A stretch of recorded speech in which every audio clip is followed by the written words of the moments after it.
সময় তখন iPhone use করতো, প্রাইভেটে সুন্দর সুন্দর ব্যাগ ইউজ করছে, অ্যাডিডাসের ব্যাগ ইউজ করতেছে।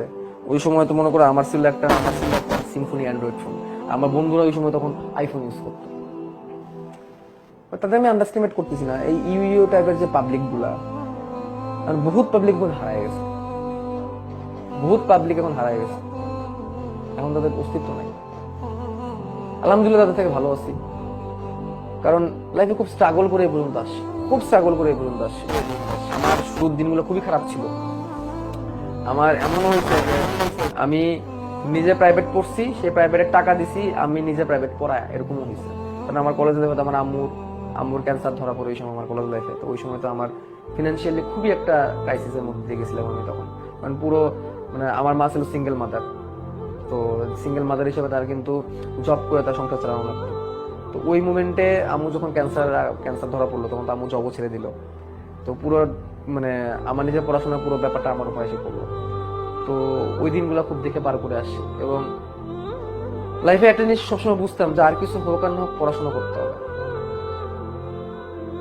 ঠিক আছে? আর কিছু হোক আর না হোক পড়াশোনা করতে হবে, পড়াশোনা না করলে কিছু করতে পারবো না জীবনে। এবং এমন এমন দিন পার করছি জানো, আমার এখনো মনে আছে। মা বাবার কথাটাই কেন তুললাম, কারণ মা বাবারা তোমাদের জন্য অনেক কিছু করে। তোমার মা বাবা দেখতেছে কি তুমি মোবাইলে বসে বসে কি করতেছো, ক্লাস করতেছো, তোমার আম্মু বোন দিকে দেখতেছে, তারা কিন্তু জানতেছে না তুমি ক্লাসের মধ্যে কি করতেছো। ঠিক আছে, তুমি ক্লাস করতেছো নাকি গার্লফ্রেন্ডের সাথে ক্লাস করতেছো, নাকি তুমি উল্টাপাল্টা কমেন্ট করতেছো, এগুলো কিন্তু তোমার আব্বু আম্মু কিন্তু বুঝতে। তোমার আব্বু আম্মু কি বুঝতে, আমার ছেলে মনে হয় এভাবে করে কি করতেছে, এভাবে করে ক্লাসই করতেছে, এভাবে বসে বসে। ঠিক আছে, আমার এখনো পর্যন্ত সেই দিনটার কথা মনে পড়ে, যখন আমি অ্যাডমিশনে কোচিং করব। এই সময়ে টাকার অনেক অভাব, ক্যান্সার ট্রিটমেন্টে আমার অনেক টাকা খরচ হয়ে গেছে, যেহেতু বাবা নাই।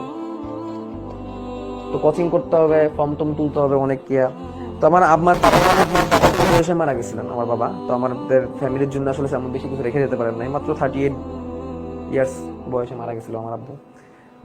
তো আম্মুর শেষ মানে একটা গলার হার ছিল, সেই গলার হারটা আমার কোচিং করার জন্য, কোচিং এ ভর্তি হওয়ার জন্য, ফর্ম টম তোলার জন্য আমি বিক্রি করে দিয়েছিল।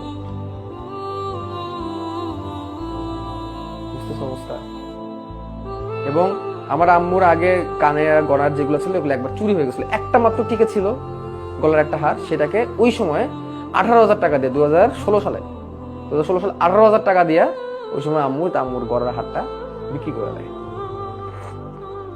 বিক্রি করে আবার আমার রিলেটিভের কাছে বিক্রি করে, আমার এক রিলেটিভ, সেই রিলেটিভের কাছে বিক্রি করে দেয়।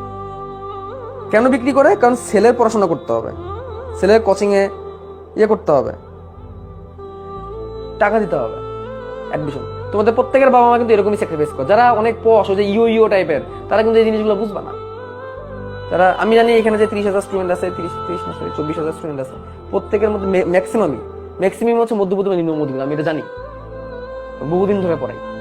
এই সিনারিটা অনেক ফ্যামিলিতেই আছে, এই সিনারিটা আছে। তো তারপর তো ধরো এরপরে আমার লাইফের একটাই পাওয়া যে আমি যখন পরে নিজে ইনকাম করা শুরু করি, আম্মু বেঁচে থাকতে, আমি আমার লাইফে আম্মু বেঁচে থাকা পর্যন্ত ওই যে এই গহনাটা যেটা আম্মু বিক্রি করে দিয়েছিল আমার এক রিলেটিভের কাছে, সেই রিলেটিভ লিখে দিছিল, সেই রিলেটিভের কাছ থেকে আমি নিজের টাকা দিয়া, তার থেকে ডাবল টাকা দিয়া আমি সেই রিলেটিভের কাছ থেকে সেই আম্মুর সেই গলার হারটা আমি আবার কিনে তারপর সেটা আমি আমার আম্মুকে দিই। তো ওই দিন আমার আম্মু চোখের মধ্যে সামনাসামনি, আমি দূর থেকে দিয়েছিলাম, আমার চোখের মধ্যে পানি। সেই পানিটা কষ্টের পানি না, এটা কত বড় পাওয়ার পানি, এটা তুমি আসলে তুমি যখন নিজের জিনিস সামনে যখন ফেস করবো তখন তুমি বুঝবা। তো সেই জন্য হইলেও, নিজের বাবা মার জন্য হইলেও পড়াশোনা করতে হবে। বাবা মা আছে, তো যেহেতু বাবা মা আছে, এই জন্য তুমি এখন বুঝতেছো না বাবা মার গুরুত্বটা কি।